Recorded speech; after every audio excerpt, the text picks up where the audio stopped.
Hi, and welcome to Tall Guy Rides. As you know the topic already, let's not waste too much time. I'm going to talk about differences between a helmet that is 60k worth and a helmet that costs 6k.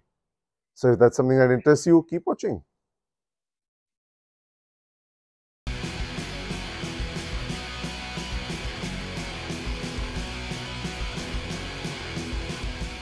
In today's video, we are going to talk about how helmets that are super expensive, 60,000, 1 lakh and all, are they worth it? Or is it just a branding or marketing kind of a thing that is going on? And in today's video, I'm kind of going to compare my Climbcross Pro, which costs anywhere about 65 to 70,000. You don't even get it in India. With my Exor helmet. This is the Batman edition. I've already made a video about this. And this costs about 6,500 in the Indian market. What is the reason for this price difference? 10 times. That's what we are going to cover. And I've kind of put down my thoughts. So please excuse the notebook being here because I will have to refer to it from time to time. In this video, I'm basically going to talk about 4 elements. But before I do that, I would like to suggest everybody watching the video, if you like keeping a helmet nice and clean before your rides, invest in a helmet bag, something like this. This one's from Viaterra. This one is from Dirtsack. I got this one from Dirtsack because they make bags or helmet bags, what do you want to call them, which can fit an enduro helmet, basically helmets with this peak kind of a design as well. And this I got from somebody who was selling it because they no longer needed it. So I would definitely recommend investing in these products for your helmets so that when you're not using them, they don't become dusty, they are protected from the elements, and in case somebody in your house decides to move them around and it slips from their hands, your precious helmets are safe and sound. With that said, let's dive right into the video. The first point that I want to talk about is certification. So now this is something that comes up very often when we are discussing helmets and the price differences.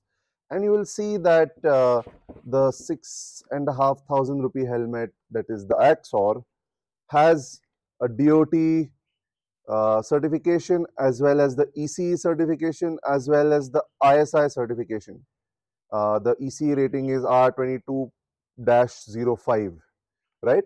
So it has all of the certifications that you would hope that your helmet has. Now looking at the Climb, it too has the DOT certification and it has the ECE 22-05. It doesn't have the ISI certification, that's why it's not available in India. And with the number of helmets of this type that are sold in India, I don't think it makes sense for the manufacturers to kind of spend the required money for the certification. Now, anyways, that said, both the helmets have the same certification. So, why is there a price gap?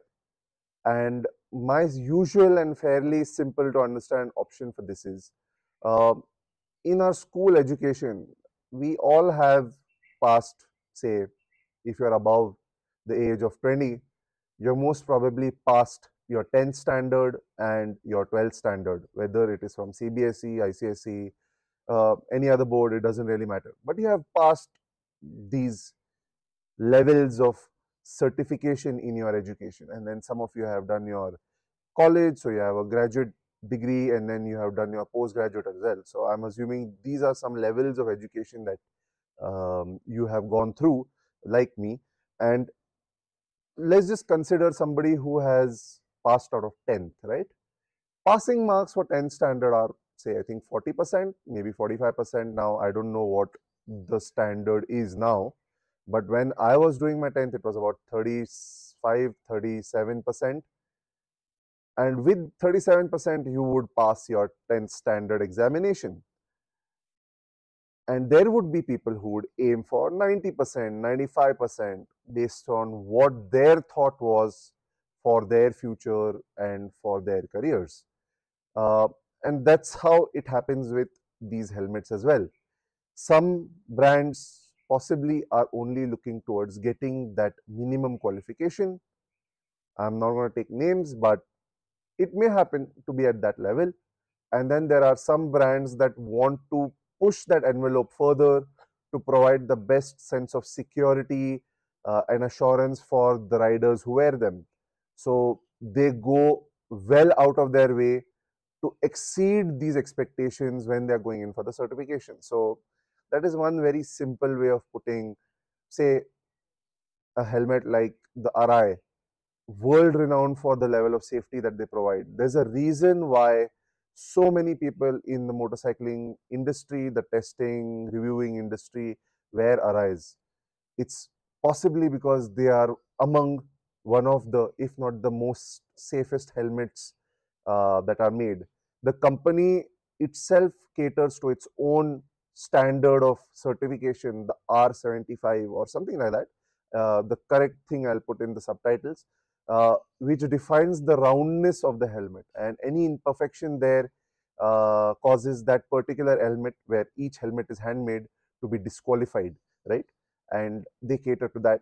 And beyond your ECE and DOT, you have higher levels of certification as well. So I think Sharp and Snell are two of these levels. So that is where a high budget premium helmet differs from maybe an entry level helmet in that sense, where you do pass the same certification, but by the quantum or the ease with which you pass those certifications is probably very different. Now let's talk about point two, aspect two, which is the materials used, right? And the materials used are vastly different from your entry level helmets to your high end helmets. There are materials that differ, and let's jump back a bit. In each helmet there are three layers.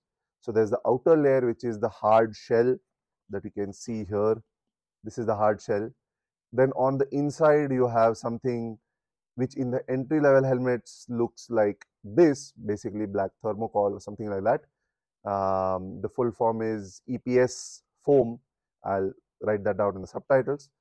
And in Climb, which the company has a proprietary system, they have something called as a choroid mesh that they put in as the inner layer. And the third layer that is there is the comfort layer. So it has the outer layer, the inner layer, both of these provide protection. And the third layer is the comfort layer, which kind of provides you with the comfort when you're wearing the helmet. Your cheek pads are there, so you're not exactly wearing just the thermocol shell that is there. And these cheek pads, etc., also determine how snugly the helmet fits onto your head and face. So manufacturers make shells of limited sizes, but they can provide these comfort liners of varying sizes to best fit your head. Now, the materials used differ vastly. Specifically in the outer shell, you get 4 grades of materials. The higher grades are fiber, where you can have fiber and fiber composite. And then the top spec helmets all come with carbon fiber as the outer shell. That's what the outer shell is made out of. Now, where does material differ? What are the characteristics? Ryan F9 from Fort9 has made a wonderful video. I'm just going to link it somewhere here. And you can go through that for all of the details. I'm not going to talk about that when already much more informed people than me have already spoken about it. So you can go through those videos.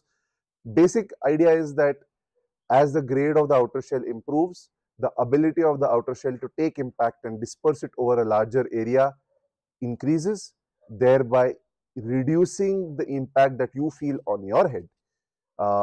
It also is again modified or improved by the materials that are used in the inner liner, the thickness, the different types of these materials that are there.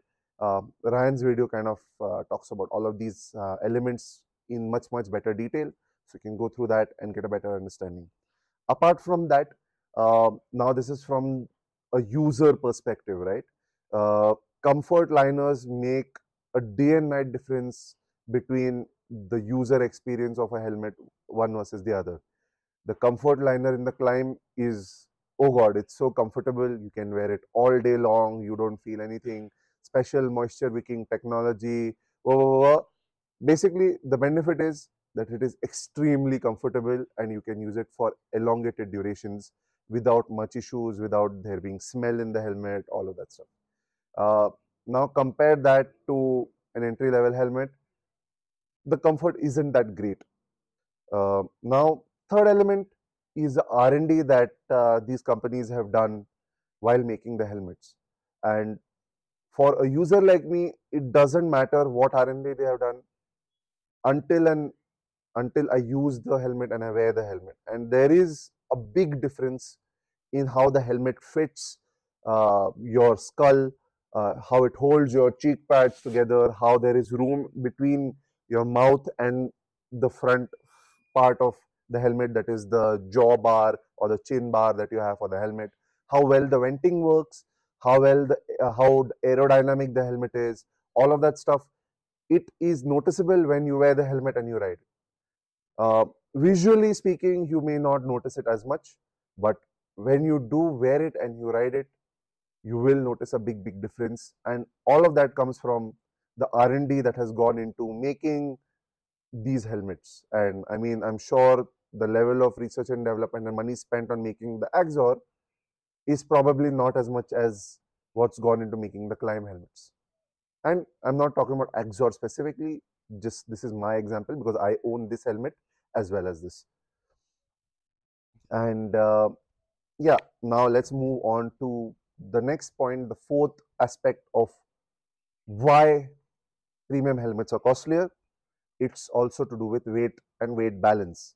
Now, when you move up in grade of materials used, when you move from say fiber or thermoplastic, you move into carbon fiber shells, the weight of the helmet reduces drastically. However, it's not necessarily that the weight will reduce. Now, I know that my Klim Kraos weighs about 14 to 1450 grams, but the Axor accordingly here weighs 1600 grams. So one would say, oh, it's just a 150-gram difference. So is it worth 10 times the price? And I mean, in that space, I would say no, just the difference in price isn't worth that increase in cost. But we are not talking about just the weight difference, right? We are talking about materials used and also the balance of the weight. When you wear something like the Klim, oh, the helmet feels perfectly well balanced. When it's on your head, all of the weight disappears. And I've used this helmet for 8-9 hours on a single day ride with a GoPro mount in the front. You have your intercom device on the side, and still the strain on the neck wasn't so much. But on entry level helmets, you feel the weight because of the level of R&D and thought that has been put into place. The helmets feel heavy towards the front, or sometimes they feel heavy towards the back. The shape of the vacuum inside the helmet, the shape of the empty bit inside the helmet sometimes doesn't best fit uh, the head. That's why for every helmet, it's definitely encouraged that you try your helmet for 10-15 minutes and then only buy it. So you try and buy instead of ordering online, unless you have already used the same brand and same shape, size of the helmet, and then that's fine in that case. So that's where the weight and weight balance comes into picture. Uh, Once you put it on your head, you will notice a big difference in the weight balance as well as the weight. Klim is known to be very light, but RI helmets can be as heavy as 1800 grams, which is fairly heavy for a helmet. But still, the weight balance is epic, and you don't feel the weight, or you don't feel the weight to be so much when you're wearing and riding it. I have tried out personally the Bell, and my friend Rahul Bacon, he uses the HJC modular helmet. Both of them are again 1800 plus grams, and he mentions that the weight balance on these helmets is just epic compared to other helmets that he owns. Some are from Royal Enfield, some are from say Axor. He complains a lot about the weight balance there as well as the comfort element. So that's something to look into, and that's why there is a difference in price. Moving to the fifth element, the noise and sound inside the helmet, sorry. Big difference again. I also own a SMK Titan, and I have worn it for long distance rides. especially highway rides at high speeds. And that helmet is extremely noisy. And the reason for that is basically the design of the helmet. There is gaps between the visor and the chin bar, which allows air to kind of seep in and whistle through the helmet. The the placement of the vents, all of it causes the helmet to be very loud on the inside. And on my ride to Hyderabad, which was 600 kilometers on the way out, I did not wear earplugs, and by the time I got to Hyderabad, I had temporary deafness, so I was not able to hear light sounds. People had to speak up to make me listen to them. And I've worn the climb. I would not say that this is the quietest of helmets out there, but yes, without earplugs, it is definitely much quieter than the SMK Titan. And with earplugs, oh god, it's super silent. So it's really good in that space. That's it for the video. If you have any questions about the topic, about the Climb Cross Pro, the Axor, the SMK Titan, I also own a LS2 half face helmet for my bhaji and barber rides, so to speak. Reach out, use the comment section to ask any questions that you might have. You can also follow me and ping me on Instagram. The YouTube handle is the same as the handle I have for Instagram. So it's Tall Guy Rides on Instagram as well. So you can reach out to me over there. And with that, thanks for watching. Ride safe, stay safe. Cheers.